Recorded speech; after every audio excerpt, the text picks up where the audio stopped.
अद्वैतं केवलात्मा देहो नास्ति कदाचन अस्ति नास्तीति को वेद निर्णयो नास्ति सर्वदा। जय सद्गुरु प्रेम महाराज की మరి ఈరోజు చాలా సుదినం. ఎందుకంటే ఆ తక్కువ టైంలో అంటే టైం ఎక్కువ అయినప్పటికీ కూడా ఆ తక్కువ మాట్లాడకండి తక్కువ టైంలో చక్కగా మరి సభని అధ్యక్షుల వారు ఇంతవరకు కూడా గౌరవప్రదంగా చాలా వినయంగా జరిపారు.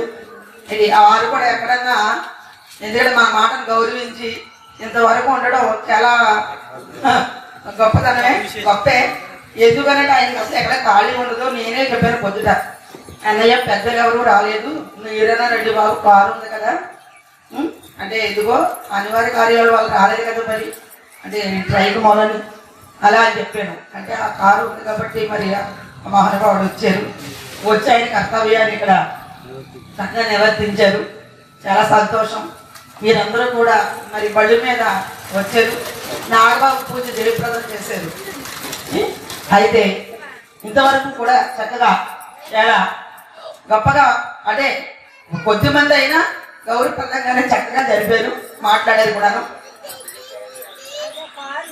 ఒక అంటే నా గురువు చెప్పినటువంటి అనుభవంలో ఒక పద్యం చెప్పి నేను కూడా విరమించుకుంటాను.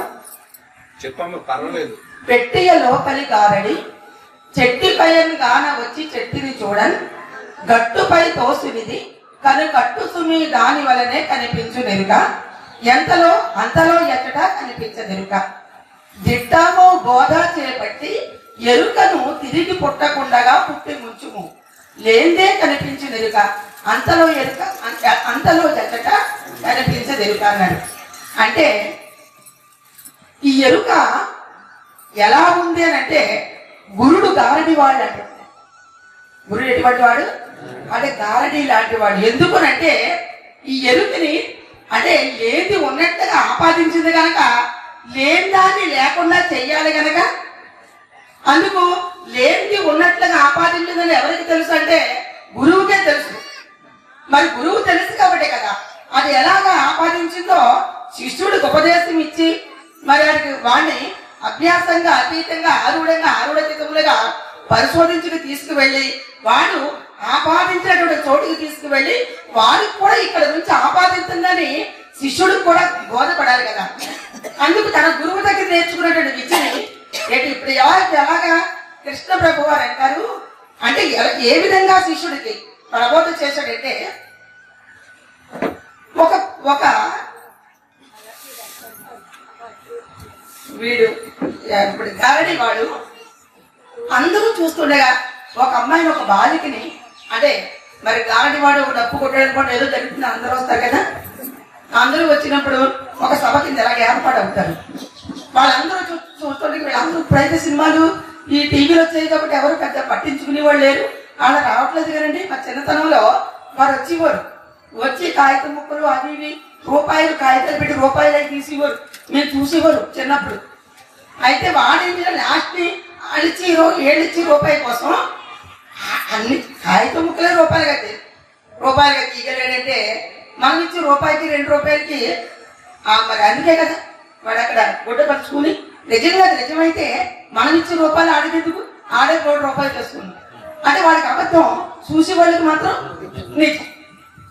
అయితే అందరూ చూస్తుండగా ఏం చేశాడు, ఒక బాలికని ఒక చిన్న పిల్లని ఆ సభలో ఉన్న పిల్లని కేకేసి ఆ పిల్లని అందరికి చూపించాడు.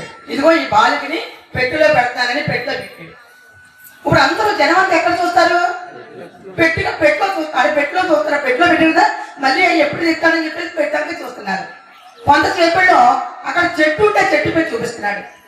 అంటే పెట్టె లోపలి గారడి పెట్టెలో పెట్టినటువంటి గారడిని మళ్ళీ కొంతసేపులో అమ్మాయిని ఎంగిసాడు, చెట్టు మీద చూపించాడు. ఇప్పుడు జనం అంతా ఎక్కడ చూస్తున్నారు, మళ్ళీ చెట్టు మీద చూస్తున్నారు. తర్వాత ఆ చెట్టు మీద చూస్తుండగా మరి గట్టు ఉంది అక్కడ ఎత్తుగా, ఆ గట్టు మీద చూపించాడు. మళ్ళీ అదిగో అన్నాడు ఆ పాపని. అంటే మళ్ళీ చెట్టు మీద వేసారు, మళ్ళీ గట్టు మీద చూస్తున్నారు. ఆ గట్టు మీద చూస్తుంటే తర్వాత ఏం చేశాడంటే మళ్ళీ సభలో చూపించాడు. ఆ అమ్మాయిని సభలో చూపించి ఆ అమ్మాయిని అంటే ఏమీ లేని దానిలా అంటే కనపడకుండా చేశాడు. అంటే కనపడట్లేదు ఆ సభలో అమ్మాయి. అంటే ఇదంతా ఏమిటి అంటే కనిపట్టు. ఏమన్నారు? పెట్టియ లోపలి గారడి చెట్టిపై గాన వచ్చి చెట్టుని చూడ గట్టుపై తోసినది కనిపట్టు సుమి దాని వలనే కనిపించు ఎరుక అన్నారు. అంటే ఎరుక ఆ విధంగా కనపడుతుంది. ఇప్పుడు గురుదేవుడు ఏం చేశాడు? మనకి మంత్రోపదేశం అయిన తర్వాత గురువు దగ్గరికి వెళ్తారు. గురు సూచన అనేటువంటిది అంటే బయలుని ఆవరణగా చేసి, అంటే పెద్దలందరూ ఎంత పరిధిలో అంటే అభ్యాసం అంటారు దాన్ని.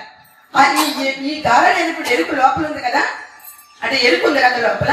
ఆ ఎరుకుకి ఏం చేశారంటే ఆ ఒక బయలు అనేటువంటి దాన్ని గురువు సూచన ద్వారా, అంటే వారు ఎంత పరిమితిలో, అంటే దానికి ఒక అర్థం ఉంటది. బయలు అంటే ఇదంతా బయలే.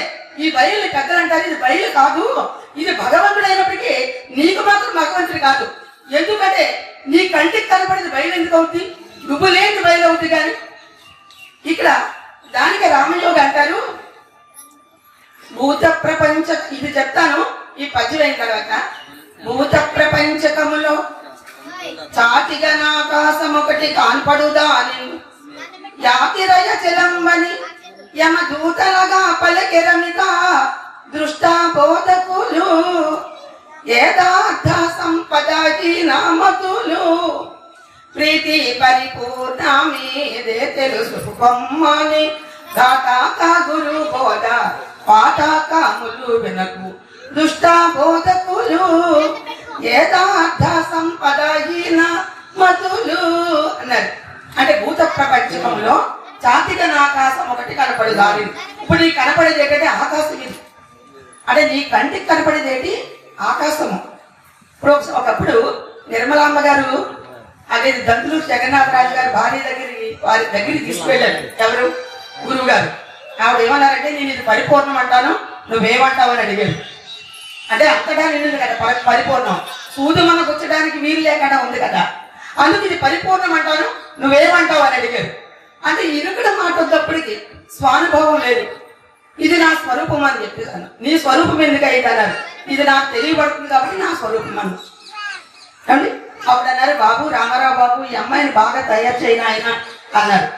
ఎందుకంటే ఇది కంటికి కనపడుతుంది. పరమార్థం అంటే అవ్వచ్చు. ఎవరికి పరమార్థం అంటే ఇందాక అధ్యక్షులు గారు చెప్పారు చూడండి. అంటే ఎరుకంటే ఎవడు తెలుసుకుని లేని ఎరుకు చేత ఉన్నదాన్ని గుర్తించి లేనిది లేకుండా పోయినప్పుడు వారికి పరిపూర్ణం. తాను రహితమైనటువంటి వారికి పరిపూర్ణం, కానీ తానుండి తెలుసుకునే వారికి మాత్రం ఇది భూతాకాశమే వారికి. ఎందుకు? పంచభూతములతో కలిసినటువంటి ఇది బయలు. ఈ బయలులో శబ్దస్పర్శ రూపరసగంధములు ఉన్నాయి.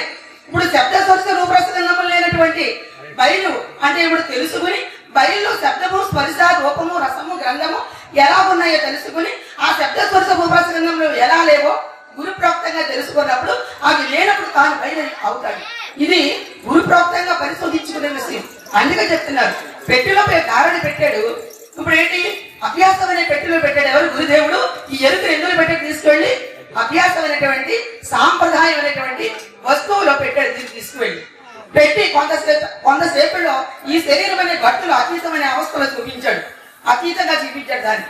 అంటే అభ్యాసం అనే ఆవరణలో పెట్టినటువంటి ఎరుకుని మళ్ళా కొన్నాళ్ళకి శిష్యులకు అనుభవాన్ని బట్టి ఎక్కడ చూపించాడు అయ్యా అంటే ఈ దేహం అనే చెట్టు అతీతంలో ఎక్కడైతే అధిష్టానం ఉందో ఆ అధిష్టానంలో చూపించాడు ఎరుకుని. మళ్ళీ ఇప్పుడు తినేది అనేది వినేది ఎరుకంటే ఇది బాహ్యంగా అందరూ అనుకునే మాటే. అంటే ఈ తినేది అనేది వినేది 24 ఇంద్రియాల్లో ఏదైతే పనిచేస్తుందో ఆ ఎరుక ఎక్కడ అధిష్టానంలో ఉంచి ఈ జగత్తు మీదకి వస్తుందో, ఈ జగత్తు నుంచి మళ్ళీ అధిష్టానానికి వెళ్తుందో దాన్ని తెలుసుకోవాల్సి ఉంటుంది. అందుకు ఇక్కడ పెట్టిలో ఎక్కడ పెట్టాడు? సూచించాడు. గురు సూచన చేసినప్పుడు ఎక్కడ చూడాలి? ఇప్పుడు గురువు ఎంత అయితే ఎక్కడ ఏది సాంప్రదాయంలో చూపించాడో ఆ సాంప్రదాయాన్ని చూస్తుంటే ఆ సాంప్రదాయంలో ఉన్న ఈ ఎరుక మళ్ళా ఎక్కడికి వెళ్ళింది అంటే 24 ఇంద్రియాలకి అతీతమైనటువంటి ఈశ్వర స్వరూపంగా మారింది. అంటే ఇది వరకు 24 ఇంద్రియాలతో కూడుకుని జగత్తు మీద ఉంది. ఆ జగత్తు మీద ఎరుకని మార్పు చేశాడు గురుడు. ఎలా మార్పు చేశాడంటే ఇక్కడ గురు సూచన ఇచ్చాడు.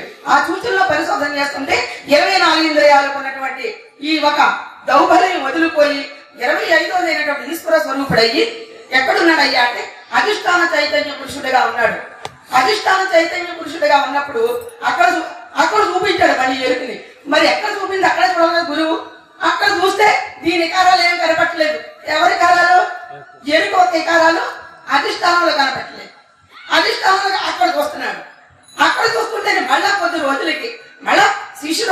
స్వానుభవాన్ని బట్టి మళ్ళీ ఏంటంటే అది ఎక్కడైతే ఆపాదిస్తుందో దాన్ని ఆపాదించేటువంటి స్థానంలో గట్టు మీద చూపించాడు.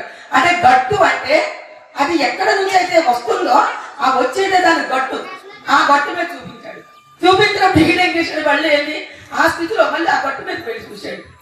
చూస్తే అక్కడ ఇది అక్కడ కనపడుతుంది. అంటే దాని శక్తి ప్రపంచం మీద నా శక్తి అభ్యాసంలో లేదు, అభ్యాసంలో ఉన్న శక్తి ఎరుకకి అతీతంలో లేదు, అతీతంలో ఉన్న శక్తి మళ్ళీ ఈ గట్టు మీద లేదు. మళ్ళా కొంతసేపులో స్వానుభవాన్ని బట్టి ఆ ఎరుకుని లేని దానిలాగా అంటే లేని ఎరుకుని చేసి ఏమీ లేకుండా చేశాడు. అంటే దీనికి విచారణ ఇదంతా కూడా ఇలా విచారించుకున్నటువంటి సత్పురుషులు ఎవరైతే ఉంటారో వాళ్ళు లేని ఎరుకై తాను బయలయ్యి లేని వాళ్ళయ్యి ఉన్న పరిపూర్ణమందు జనన మరణములు లేకుండా ఉండిపోతారు. ఇది విచారణ. ఈ విచారణ చక్కగా ప్రతి ఒక్కరు కూడా విచారణ చేసుకుని పునీతులు అవుతారని మరి ఈ అవకాశం ఇచ్చినటువంటి అర్చించిన వారికి ద్వాదశి నమస్కారం చేస్తూ ఇంతటితో మన సభని విరమించుకుంటున్నాం. జయ సత్కృపై మహారాజుకి. అశరీరం సర్వదా అస్తి శరీరం రహితం సదా అయమేవ సద్యో ముక్తి అన్యథా భ్రమకారణం